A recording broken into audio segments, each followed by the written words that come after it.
ആ കുഞ്ഞു ശരീരത്തില് 51 ആയമേറിയ മുറിവോട് കൂടിയിട്ട് ക്രൂരമായിട്ട് കൊല്ലപ്പെട്ട ന്യൂസ് കേൾക്കുന്നത് ദൈവത്തിന്റെ സ്വന്തം നാട്ടിൽ നിന്നാണ്.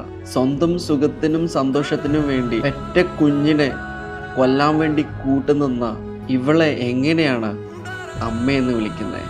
ഈ ഒരു സമയത്ത് എനിക്ക് ഏറ്റവും കൂടുതൽ ബഹുമാനം തോന്നുന്നത് സിംഗിൾ മദേഴ്സിനോടാണ്. സുഖവും സന്തോഷവും നാടും വീടും വിട്ട് അന്യ നാട്ടിൽ പോയി അധ്വാനിച്ച് മക്കളെ പോറ്റുന്ന സിംഗിൾ മദേഴ്സിനെ പോലെയുള്ള ആളുകളോട് ബഹുമാനം തോന്നുന്ന ഒരു നിമിഷമാണ് ഇത്. നമ്മുടെ നാടിൻ്റെ സിസ്റ്റത്തിൻ്റെ പ്രശ്നമാണോ, പിറക്കാൻ പാടില്ലാത്ത ആളുകൾ നാട്ടിൽ പിറന്നതുകൊണ്ടുള്ള പ്രശ്നമാണോ അറിയില്ല. എന്നിരുന്നാലും നമ്മുടെ ദൈവത്തിൻ്റെ സ്വന്തം നാട്ടിൽ നിന്ന് ഓരോ ദിവസം കേട്ടുകൊണ്ടിരിക്കുന്ന ന്യൂസുകൾ ക്രൂരതകളുടെ കഥകളാണ്.